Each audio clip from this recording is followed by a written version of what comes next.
It's early in the morning, April 11th, 1912, and you're a second-class passenger aboard RMS Titanic, the newest and grandest steamship of the White Star Line fleet. You've just woken up in your cabin, and you're preparing for your first full day at sea. Yesterday was boarding day, an exciting time to be sure, but the whole experience was so busy, it all felt like a blur. You woke early to catch the train from Waterloo Station in London and watched as the city's grey streets transformed into green hills and woods as the car jolted and bumped along. You recall the hustle and bustle at the dockside as thousands of passengers said goodbye to their loved ones at Southampton and actually boarded the ship. You were one of them. With your own luggage in hand, 2 cases, you passed inspection and customs before dropping one bag, the one you don't actually need for the duration of your voyage, with a porter who took it gracefully from you and placed it with the other bags labelled "Not Wanted." Boarding the ship was like something out of a dream. Titanic already looked massive as you approached it from afar, but striding up the gangway and into the liner was like walking into the cave carved out of the side of some enormous mountain. As you crossed the threshold and smiling stewards beckoned to you on board, you cast one last glance down the hull. The rivets stretching on into the distance, millions of them, the black, white and gold paint so new that it still shines in the sunlight. You smiled, looked down at your feet, and stepped aboard. Then came the flurry of passengers, stewards, crew members, and officers all shuffling and bustling down winding, simple wood-panelled corridors and staircases, everyone still learning their way around Titanic's maze-like interior. After finding your stateroom and dropping off your remaining case, you had raced topside to watch as the big hemp ropes that connected ship to shore were cast off, and slowly, barely noticeably, Titanic began to drift away from the pier. It had been an exciting, exhausting day. In all the chaos, you yourself hardly had a chance to fully explore the ship, and that's exactly how you intend to spend today.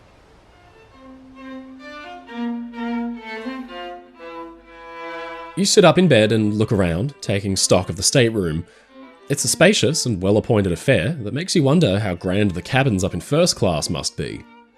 You've heard it said in the papers that second-class accommodations on Titanic rival first on other ships, and you cast your mind back to another voyage you took a few years ago to Canada on the Empress of Britain, and you find the comparison fairly accurate.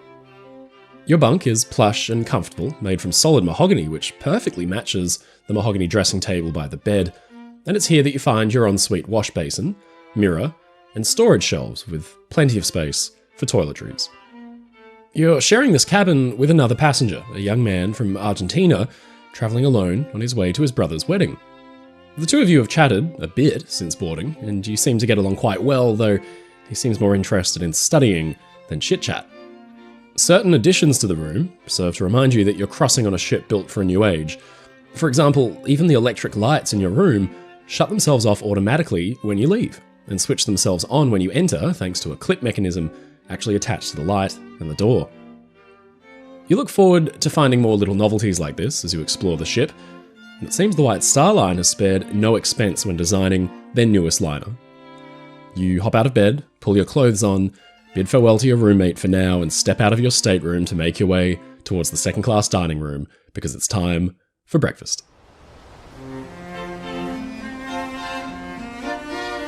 On the way up, you take a brief detour to locate the library, a space you're particularly excited to spend time in and want to remember how to find later. A helpful steward offers you directions, and as you make your way down the promenade deck, you come upon an unexpected surprise. The ship's band, a string quintet, is outside the library, entertaining passengers with a selection of lively tunes. You think you recognise the band leader, a violinist named Wallace Hartley, as the same violinist you saw just a couple of years ago playing on board the Mauretania. A small crowd surrounds the musicians, and you notice a few people tossing some change into a little satchel being passed around, a collection for the band, you're told. Just like you, the band is travelling as second-class passengers, unpaid by the shipping line save for the cost of their passage, so tips from their fellow second-class passengers are undoubtedly appreciated. You gladly toss in a few pennies and listen to the band a moment longer as they soar away at Schumann's Happy Farmer, before heading for the staircase and down into the dining saloon. Your stomach is rumbling, and you're desperately in need of some coffee.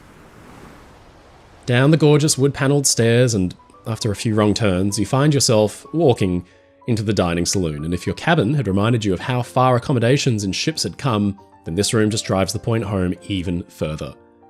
You remember as a child taking voyages with your parents to visit relatives in the New World on ships that had seemed huge at the time, but in second class back then, the floors had simply been bare wood decking, the furniture heavy and drab. You walk into Titanic's saloon, and it takes your breath away. It's positively massive, decked out floor to ceiling in oak paneling with tasteful orange and buff linoleum tiles at your feet. It makes the whole place feel light and airy, and massive brass rim portholes let light flood in from outside. Even here, music floats through the air as a pianist tickles the ivories at one end of the room, joined by a chorus of merry chit-chat from your fellow passengers. You scan the room for your assigned seat. Long tables with pristine white tablecloths are flanked on either side by elegant swivel chairs which have been bolted to the floor to prevent sliding. You find the place assigned to you, the numbers are on small metal plaques on the backs of the chairs, and sit down ready for a taste of the most important meal of the day on board the grandest ship at sea. A menu on the table lays out the fare. Fruit to start, then Yarmouth bloaters, cold smoked herring, you never did like that much, oats and hominy, a kind of boiled maize corn, ox kidneys and bacon, potatoes au gratin, sausage and mashed potatoes, ham and eggs, bread rolls and scones, buckwheat cakes and assorted condiments. You opt for the ham and eggs and end on the buckwheat cakes lathered in jam washed down with some coffee. It's a simple kind of breakfast, but it's good food. The fruit was fresh and sweet, the meal as good as the first-class meals you've had on other liners in the past. You wonder what standard of meal first class must be enjoying when your thoughts are interrupted by your table mates. There's a bewildering array of professions and backgrounds represented at your table alone. A clerk for a bank, a Russian bookkeeper and his dressmaker wife, a shop owner from Leicester, a young honeymooning couple from France, and a big party of travellers coming back from a trip to Guernsey in the Channel Islands. While everyone's in agreement that the ship is a marvel, a young woman at the table complains that her staterooms seem to not even have been finished yet, and another comments that the heat in her room hasn't been working. You agree it's a shame, but you reckon it's to be expected of a new ship, although you're secretly grateful you didn't encounter these issues in your own cabin.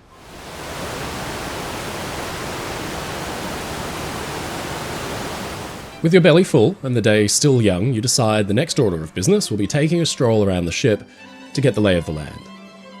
Yesterday, you found yourself completely turned around on more than a few occasions, and it's clear this ship will take some getting used to before you're able to find your way around easily.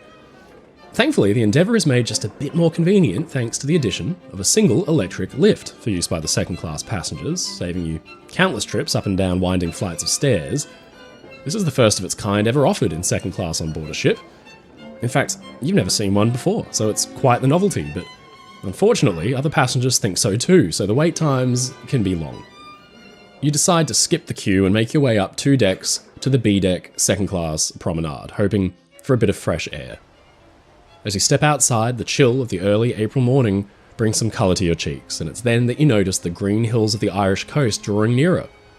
The ship's next port of call is Queenstown, and you're rather excited to watch as Titanic comes to a halt and a smaller tender ship approaches with its mail and passengers.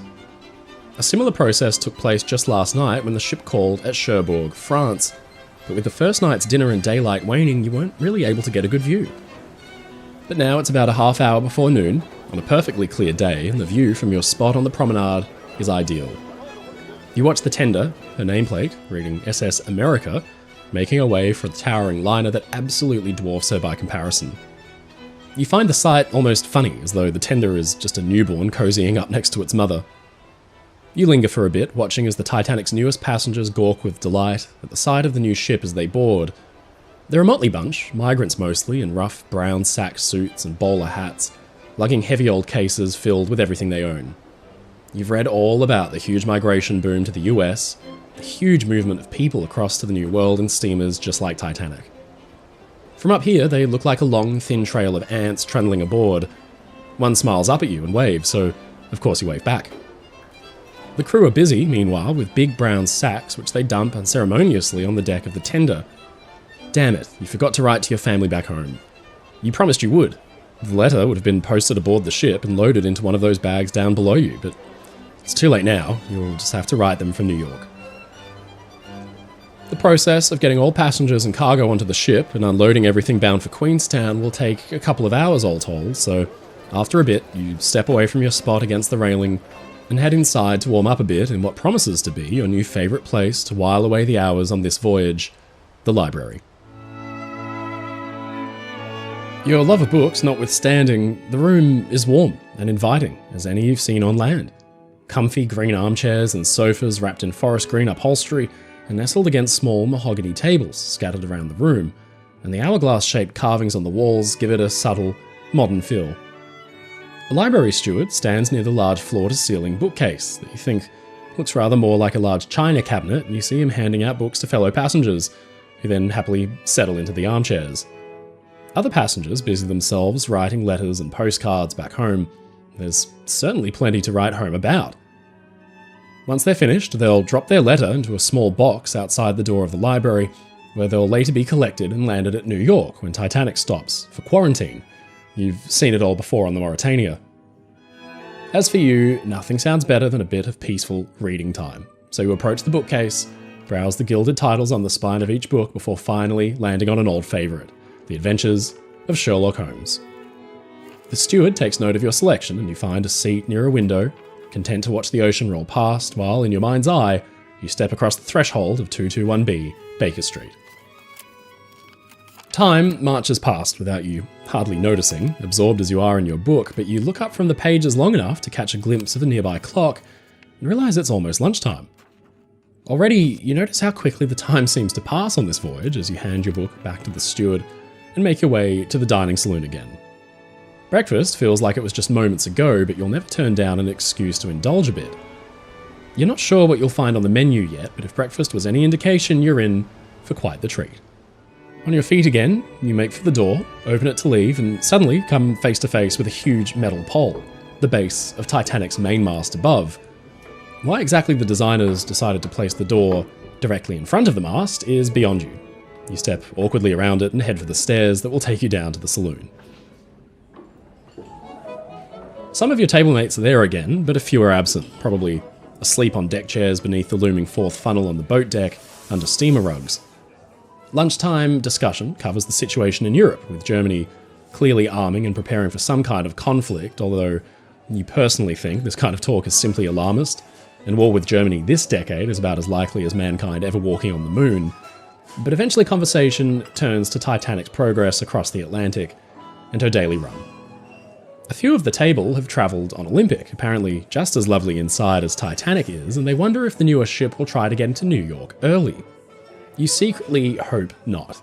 Landing at New York at night time is a horrible experience, and although the White Star Line would allow you to stay aboard overnight, the uncertainty would probably just be annoying. Best to stay on schedule, you suggest, largely to playful jeers from your tablemates. Besides, you remember your trip on the Mauritania. She's the true speed queen across the Atlantic, and she's held the record for about 3 years already. The accommodations on that ship were nice too, although the dining saloon in second class felt a bit cramped and dark compared to Titanic's, and the vibration was shocking. You remember how one night your glass had rattled its way across the table, past your plate, and directly into your lap. By contrast, Titanic seems steady as a rock, and as you concentrate idly on your glass of water, with barely a ripple on the surface, a steward interrupts you to serve lunch. It's a delicious affair with a hearty pea soup to start, followed by a choice of spaghetti, corned beef and vegetable dumplings, or roast mutton and potatoes. There's the usual assortment of cold cuts too, beef, sausage, ox tongue, but you feel like something exotic, so you opt for the spaghetti. You treat yourself with a small glass of beer, and finish with tapioca pudding, cheese and biscuits, although you realise to your surprise nearly everyone else at the table has ordered the apple tart instead. With stewards appearing through the doors again to remove plates and silverware from the tables, you rise from your seat and consider how you should spend the remainder of your afternoon. You think about heading back to the library, or maybe stealing a peek at some of the first-class spaces, but it seems many of your fellow passengers are making their way up to the promenade deck for some games or to walk off their meal, so you follow suit. You're back out on the promenade and you realise it's still quite chilly and a crisp breeze nips at your skin.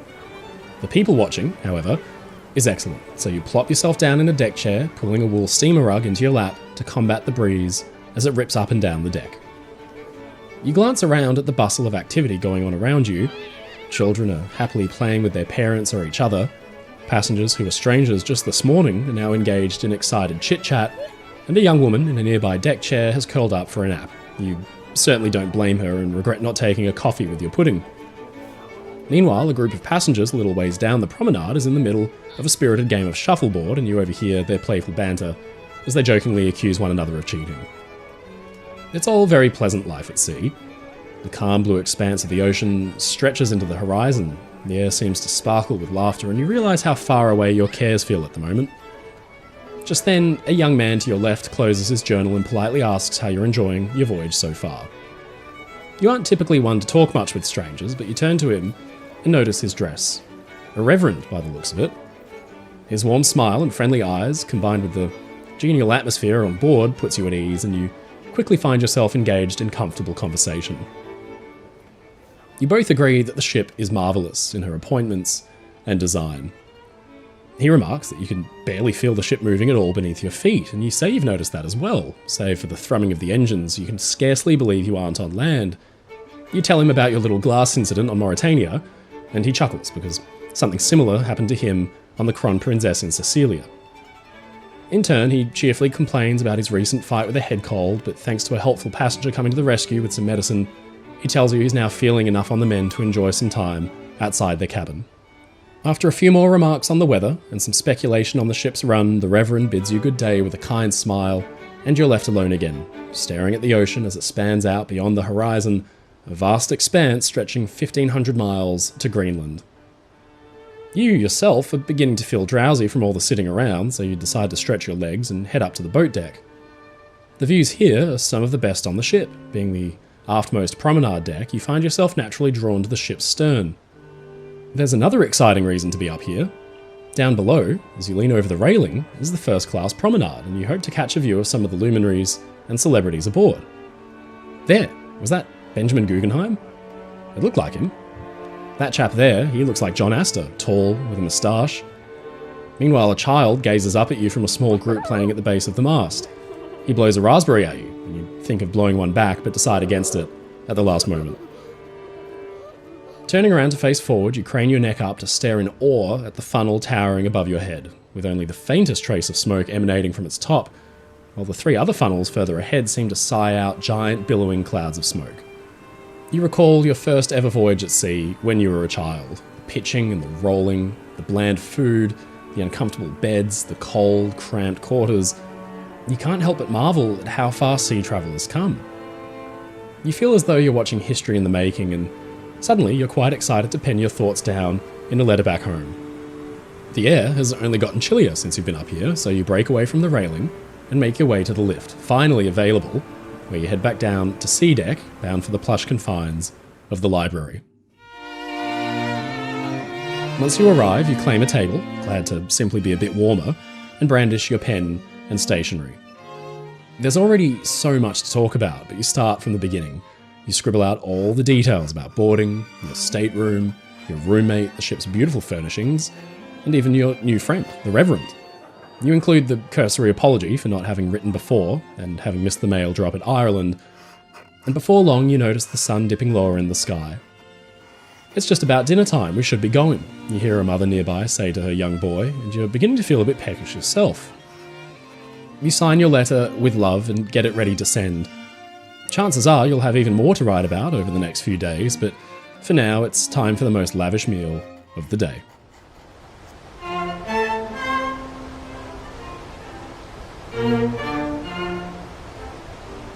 Dinner time calls for the finest clothing at hand, and fortunately there was room enough in your case for an impressive nighttime costume. But because second class comprises such a broad array of professions and social statuses, the evening wear is equally as varied. Some men are in white tie, as if they were in first class, while others wear their finer day clothes. One or two even sport the daring variation on white tie, which substitutes the harsh, starched white imperial collar, white bow tie and starched waistcoat and tails for a more casual look fashion editors are calling black tie. The more casual moniker for the style is named after a country club in New York at Tuxedo Park. Everybody at your table looks splendid and spirits are high as champagne is served and the menu promises a night of fine dining. You start with a consommé, a light soup, standard stuff really, although this one is sweeter because it's made from tapioca, before moving on to baked haddock. Now you've got a choice to make. Curried chicken, popular in Britain since the last century, lamb or turkey and cranberry. You opt for the lamb, rare with very little mint sauce. The conversation at the table turns to a Dr. Freud, and half listening you wonder if he's a passenger up in first class. Someone brings up Roald Amundsen's mad dash for the South Pole.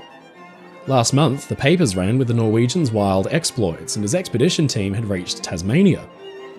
And you know, an American cuts in, that alcohol was forbidden entirely, didn't touch a drop. You clutch your champagne glass in despair, but fortunately stewards arrive, and dinner is served.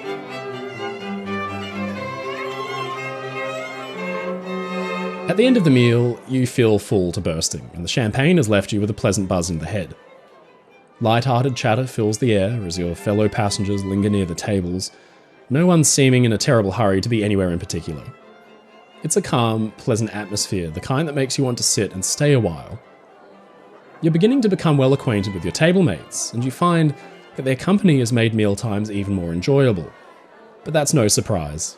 There's something about ocean voyages that brings people together. It expedites friendships. By now, it's only about 9:30 p.m, and you're not quite content to call it a night yet, but fortunately a small group from your table invite you up for bridge in the smoking room. You're no good at the game, you aren't used to play, and it's harder than it looks. Even so, you accept the invitation and climb the staircase up to B-deck, since inevitably the end of dinner rush sees the single elevator cab full and a small crowd in the entrance waiting for their chance to ride it. You reach B-deck, a little puffed out and with your buttons straining after such a hearty meal, only to be greeted at the door by a cloud of cigar smoke that stings your nostrils. You hadn't discovered the smoking room on your own yet. It's the only public room for second class on B-deck, and after all, the twin staircases for your use are so close together and similarly decorated they're easy to get confused, and only the forward set actually leads here. You're taken with the room's beauty. It's similar to the Mauritania's, but even nicer with deep green chairs. You sink into one, and your friends begin to shuffle the cards. A steward approaches and offers cigars or spirits. Very soon you have a lit Hoyo de Monterey in one hand and a glass of 54-year-old Dennis Meunier cognac in the other. Life is good, and as trick after trick of bridge is played, the crowd in the room thins, and soon you're one of the last parties left. By now, your cigar is a stub and the Dennis Meunier, twice refilled, is empty once more. Bed is calling. You bid your friends good evening and pry yourself out of the comfy green chair, bound for your room.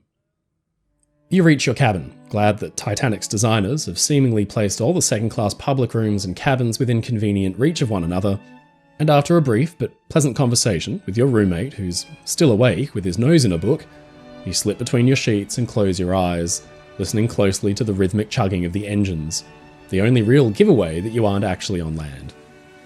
Your head begins to fill with thoughts of the happy memories you've made and the new friendships you've forged on this magnificent ship. You sink deeper beneath the sheets, allowing the hum of the engines to sing you into a deep, dreamless sleep. As you drift off, Titanic forges ahead, steadfast as ever, into the starlit horizon, with New York drawing closer with each passing second.